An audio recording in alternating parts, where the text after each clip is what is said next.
So in this episode, I'm actually not going to be starting the paddle, but in this episode, I'm actually not going to be starting the paddle, practicing cutting. One thing that I messed up before was I was unable to use the proper saw. I was trying to go like this, it just wasn't working, and I just couldn't get it. I had it going like this, that's right. And it just wasn't working well at all. And Brian suggested, and a lot of videos suggested, that the wood should be vertical, and that can't happen here because it's going to be 8 foot long. But so then I think it was Brian suggested using a guide block. I got a nice 4x4 I'm going to use as a guide. I've drawn on the surface here the beginning of a paddle line. We have the shoulder, we got the loom, the shoulder, and expanding out to the end. This is a piece of junk wood. It's got a nice big knot. And one more thing, this is a Japanese saw, which works on the pull, not on the push, with nice flexible blades, and it has the spine, so that's going to become a problem. So I'm not going to use the saw. You can tell it's not scripted. What I was going to say, this is a cross-cut saw, not a rip saw. And normally you'll be wanting to use a rip saw because you've chosen good wood that's quarter sawn. This is flat sawn, so I'm going against it. So I think I chose right, but I'll use my Stanley.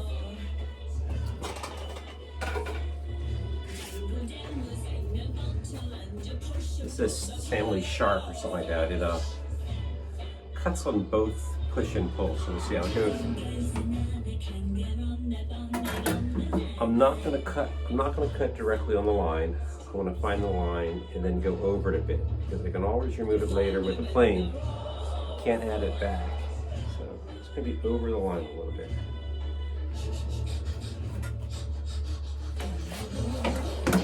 bit. Safety there. I have no idea how this is going to work.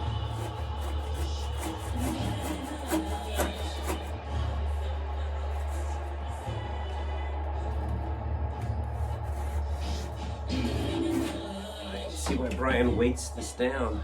Oh yeah, this is the clamping workbench. Black & Decker workmate.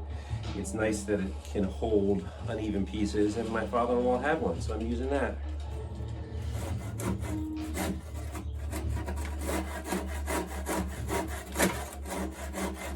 Yes, I forgot the safety stuff. Cedar dust, bad stuff.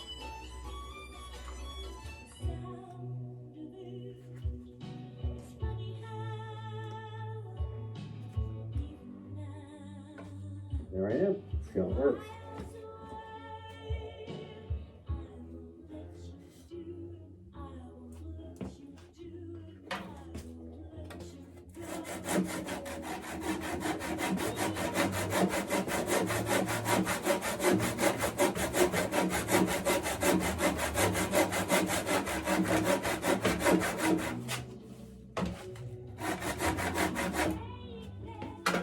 That's way too wobbly.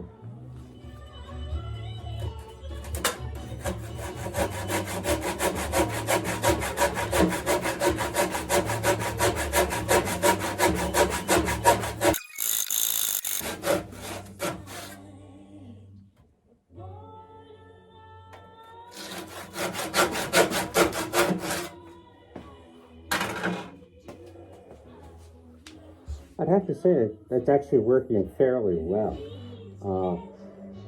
I'm pretty happy with it. The Japanese saws do cut faster, and I don't have one that doesn't have the spine, so I guess I'll be shopping online tonight. I may be able to get that locally, but I doubt it.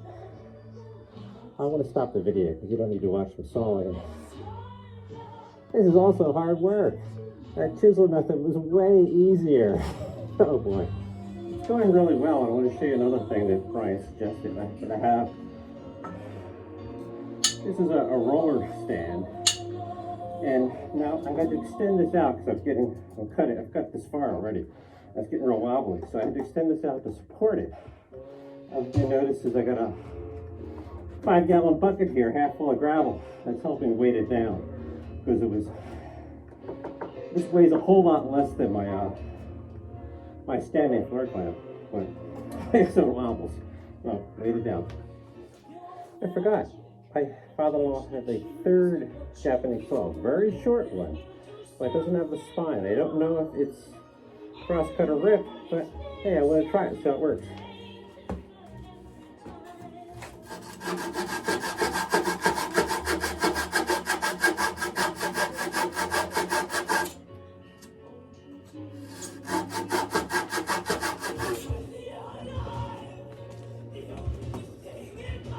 Okay, it works rather well, but the shortness is really difficult to work with given the large block that I have here. So I'm going to go back to using the Stanley. I do like it. It is weird, you know, that it works on the pull, and you really got to get used to that. The Stanley actually is a push and pull design, and I guess I'm using more push because that's how my dad taught me, you know, the big Craftsman saws.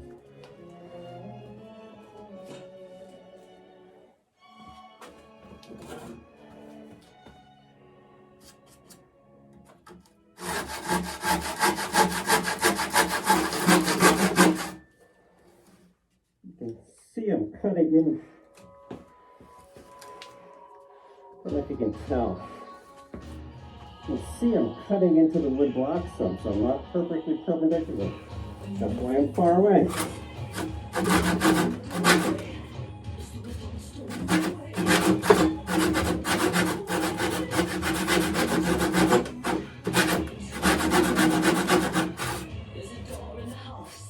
I've made it to the line. I go a little fast.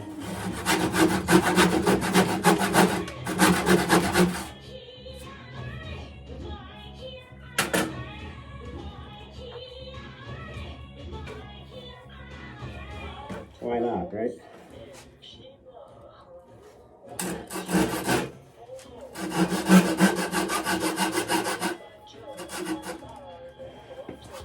Wow, this saw is a lot better than that other one. This goes really fast.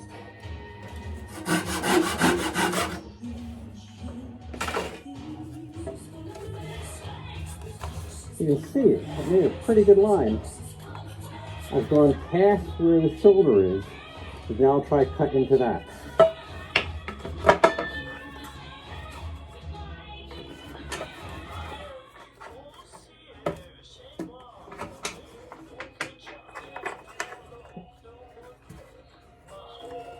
But I'm really not sure what these iron things are for. Oh, I didn't move that enough.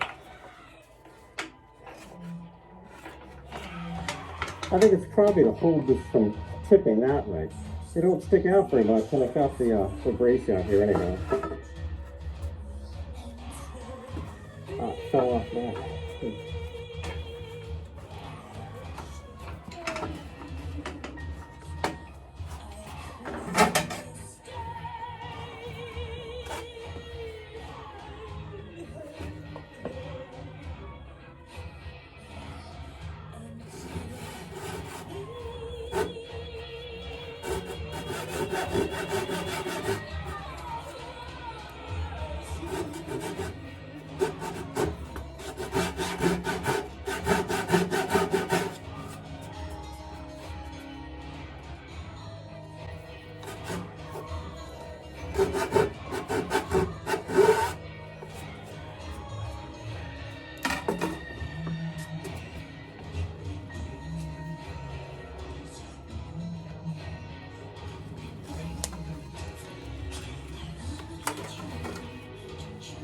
If you did watch my other series, you'll remember that the shoulder and the loom area was the hardest thing for me to do. Because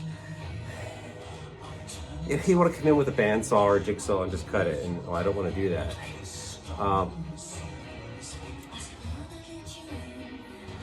was able to make the angle of the shoulder the way I liked it.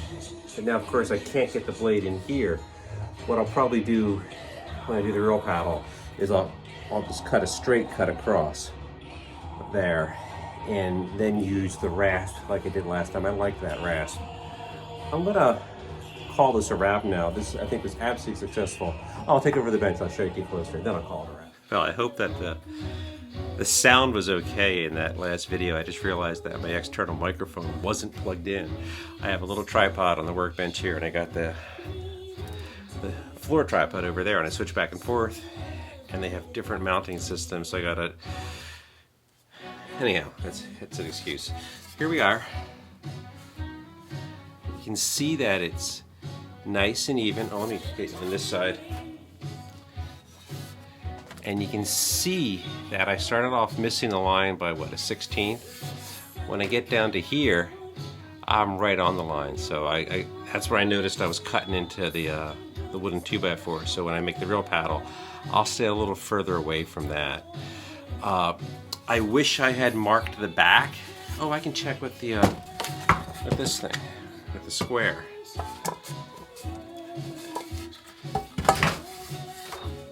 So this is the marked side. So is it a square line?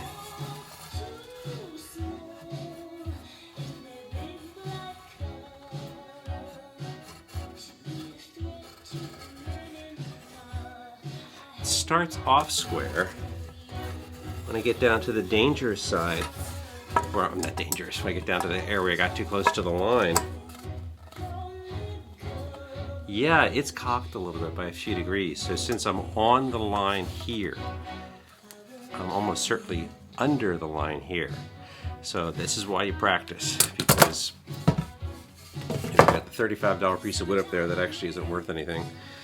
And I'm thinking I might need to laminate in the real paddle, because it looks like it's very hard to find quarter sawn wood, which is what I want to use. So I will call it a wrap. See you in episode 12, where I start making the paddle for real. Actually, maybe I might be laminating, but if I laminate, I absolutely will be using power tools. Either I'll get my table saw set up, which seems unlikely, or I'll go down to a neighbor's and he'll help me. So I'll have to say goodbye a third time. I'm not sure I'm going to end this video. I was showing it to my wife, and I don't know if it's being closer or the better light or something. I really noticed just how much I strayed from the line. See, here is where I cut, and then it sort of goes up, you know, around here. It's getting pretty far. It was close here, it went away, and then gradually got closer and closer to the line as I went down. And so what that means is when I do the real paddle, I won't be setting my block a 16th away. I'm going to set it at the 1/4 inch away, because that's fine. I'll get to plane more, and planing's fine, but you don't want to wreck this part. So now I'll say goodbye.